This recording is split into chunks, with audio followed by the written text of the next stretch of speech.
Alright, I want to go over all the settings that I have on all my weapons so you can kind of see what I'm rolling with. So under pressure is the stock one. I got steady rounds, model 6 loop. I feel like this one handles the best and gets the job done. Purpose, go with fluted barrel, hip fire grip, and the explosive payload. There are other ones of course you can use, but I like the handling because it lets me go from target to target and stay on that crit spot. Nameless Midnight, if you masterwork it with a bigger mag, you can do that. But if you're using a Warlock and you got a fitting aspect, there's no point in using this. Or if you have fast reload gauntlets or a mark or whatever that gives you kinetic reload speed, go ahead and go to steady rounds because you're going to land more shots that way. It's going to stay on target a lot better. With Origin Story, going with the red dot micro, that way we can get most of that range out, that way it locks on better. I don't use flare mag wheel. Like I said, if you have reload gauntlets, there's no point in using that. It's not that much faster. Appended mag, get more rounds out of it for more damage, and of course Rampage. Antiope D, you already know, SC Hollow, ricochet rounds, kill clip. You only get 2 rounds with it. That range is just way more worth it. Alright, Nightshade. This scope is the best one, and the reason I say that is because that thing locks on target way faster than any other scope. That means if you see a target, you hit L2, chances are it's going to go right to the headshot when you use that scope over any of the other ones. And you get that extra bit of range.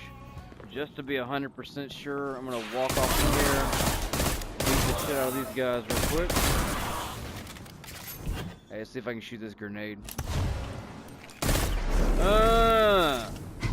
Dope style. Which, you know, also helps. I have mine masterwork with a bigger mag, so I'm going with tactical mag also. I did the math on it, using armor piercing or on shielded enemies. It wasn't that big of a difference. On patrol, it's like two points different. I mean, of course, it's going to be a bigger number on like higher stake stuff like nightfalls and things, but I like to have more bullets in this kind of a gun. Alright, the next one, Scathe Lock. You'll see me using this weapon a lot. Mark 10 glass, you can get that hella range on this weapon with that. I use high caliber rounds and under pressure. High caliber almost always, just because if you're in a shit spot and you got a lot of dudes around you, you can just sweep shoot all of them to stagger them back and gives you a chance to get the hell out of dodge before you get killed. Whereas if you have the tactical mag on, you get wow 3 more bullets and you don't get to stun anybody. Alright, and the Conqueror, I'm going to go with the Hammer Forged. I do all range on this gun because it just needs that magnetism. This thing kicks ass though. Oh, DFA. So DFA has a lot of range perks, but I feel like even with the range, it's still a close fire hand cannon. So I'll go polygonal rifling, drop mag, and rampage. This is just a fast moving gun, so I keep it fast like that.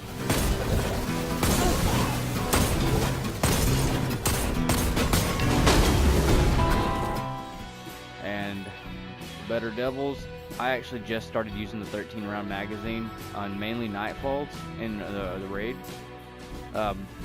Most of the time I'd probably use flared mag well, but if I'm doing a nightfall raid, I'm going with this because those more bullets, and if you have a fitting aspect, the reload's almost just as good, not quite, but it's the 3 extra shots get you out of a lot more situations than having it on flared mag well. Only for nightfalls and raids. Anything else, I'm going to go with flared mag well. Alright, let's move to the Hollow Earth. So this weapon has Zen Moment. So, enough said, dude. It doesn't really matter what range you're at. If you connect a couple bullets, it's not going to move off the target. Like that situation there, sitting a little bit farther just because I got a little more range on it.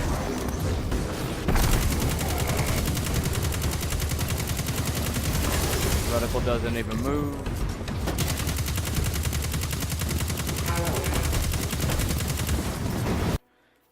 So I go with the ricochet rounds to bounce them off shit, and hammer forge to give it a little extra range. So I don't know, that's just what I'm kind of rocking it with. It really doesn't matter on that weapon. You can kind of use whatever because of Zen Moment.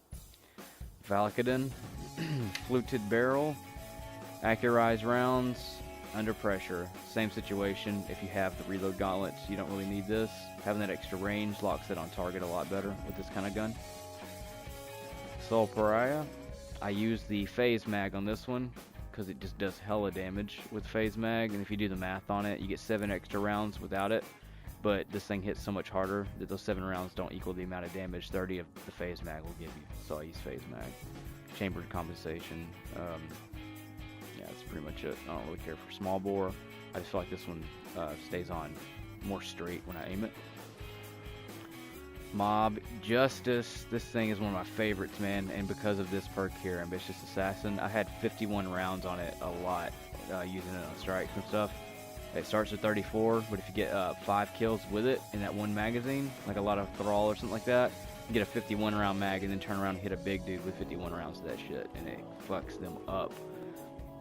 This weapon, I'm going with Chambered Compensation. You can do all that range, but you lose way too much stability, so I ain't fucking with it. Positive outlook. For PvP, I'd go with this one. Another Vex construction project. For PVE, their persistence is inspiring. This one. And the reason why I go with this one is not only because of the extra little bit, it doesn't really say it gives you range, but it does. But it locks on target so much faster than this one does. This thing just eats their faces off.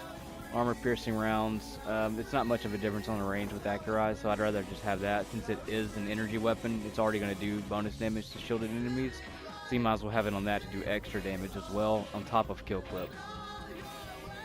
Martyr's Make, same thing here. This thing will go hella far in range. That with ricochet rounds, and that, I don't really care about the Accurize, takes too much stability off. So I go ricochet, because you can hit a lot of things with those ricochet rounds by accident a lot of the time even. Yeah, go with the scope though. This thing is the best scope for it. Alright, the next one is the number. And I go with the flash scope, extended mag, and high impact reserves. So listen up on this weapon. When you do the gauntlet part, whatever, when you run around the circles and shoot the little things on the raid, use this weapon if you're doing ad control. It takes 1 clip on every side to down all the enemies. As long as you're hitting majority crit shot, you can seriously just put it on, start the wave, say a wave comes out, you bust them all with that 139 round mag. As soon as they're dead, turn around, the other wave's coming out, and do the same thing. Just keep switching back and forth, and then when the final boss comes out, he's solar shield, so you bust his shit off, jump in the air, fuck him up, and then that's all you gotta do. So use this one for the gauntlets on the raid, and I promise you that'll be your go-to every time you do that part. Royal Dispensation. This weapon has the best in-air accuracy than any weapon in the game, any submachine gun in the game, not any weapon, any submachine gun.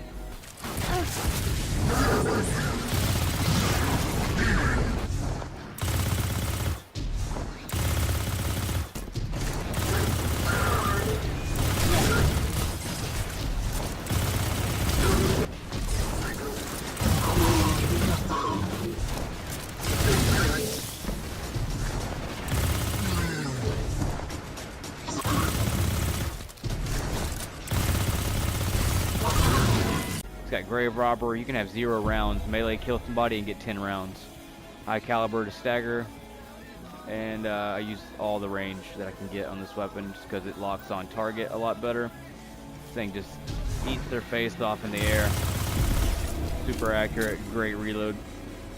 And final, Mananan SR4. Everybody knows this is the best energy scout in the game, doesn't matter what you say. I don't really care to do the alloy mag.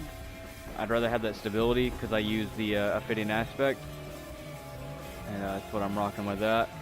I do handling masterwork on it. It gives me a lot of handling. Anyways, Sins of the Past. So you're always gonna want to go with the masterwork reload on it. Cluster bombs, of course, but I'd rather go linear just because it gives you just a little bit. I don't really care about the handling that much and stability when you just have 1 rocket to shoot, So I'll go with that. Blue Shift. I'm gonna go bottom all across the board. Just get that little velocity out. That's gonna give you better reload speed, and this lets you reload faster when you're crouched. This shoddy, small, smooth bore, assault mag, and full auto. You can do that if you want, but I like the stability. And like I said, if you got reload gauntlets on, you don't really need that. I'd rather go with that. The radio signal is weak due to the distance, and I suspect the Hive are creating interference. Merciless, enough said. I will see it done. Alright, perfect paradox. So I am gonna go with flared magwell on this, because when you fire all those 7 rounds and a dude's still not dead, chunking 1 round in and blowing it off, it works out pretty well. So smooth bore, flared magwell, rampage. That's how we're rocking out. Warcliff coil. This weapon's good because you can use it as a heavy ammo glitch. You can put it on, pick up a block of ammo, switch to any other weapon, and get max. Unless it's a 6 magazine rocket, it'll give you 5. So you need to pick up 2 with the Warcliff, then change to one of these to get all 6. Alright, I'm going to do the Warcliff glitch for y'all real fast. So let's exhaust all our rockets. Oh man, we got no rockets. So what you do, just put your Warcliff on, pick it up, and then say you want to use your shoddy. Bam, max shoddy. Classical 42. I'm gonna go with quick launch. That means that quick launch, like it says, you're in a shit situation, you throw a rocket out, you gotta wait that little split second to shoot it, it just fires right away. Alloy casing, battery reloads, and cluster bombs. Main ingredient, I do with the top one. I feel like that one does the better lock on. I don't really care about that extra little bit of damage. Go with enhanced battery, and then rampage kicks ass. And the other ones are, you know, can't really do shit about them. So. But that's the weapons that I use. These are the best in the game for fast wrecking. Not necessarily the most accurate or whatever, but if you move fast, you jump around a lot, you need some good in-air accuracy, you need some of those oh shit moment kills. These weapons move the quickest, give you the quickest kills. Minimal effort. You can just do whatever you need to do to get out of the situation. And like I always say, man, you can use any weapon that you want to in the game. I'm just letting you know which ones are the fastest wrecking weapons. Seriously, use whatever though. Just let you know how I play. And if you watch me play, that's how I'm getting these ridiculous ass kill numbers after each event. It's because I'm using the fast kill weapons. There are a lot of good weapons in this game. A lot of them aren't on my list, and the only reason that a lot of them aren't going to be on my list, like Vigilant Swing and guns that got a huge buff, is just because you cannot fight fast with those weapons. So the weapons that I'm showing you are the other guns you can fight the fastest with. That's the only reason they're good. I mean, it's not the only reason they're good, but that's the only reason that I use them is because I'm a fast fighter and I like to get in there and play rough and reckless. And Vigilant Swings and other guns that aren't on this list, you just can't do it with. So that's why they're not making the cut. I'm just trying to give you the weapons that kick the most ass as far as fast fighting. And if you want to watch, if you're new to my channel, just watch me play sometime, man. You'll see exactly what I'm talking about when it comes to like fast fighting.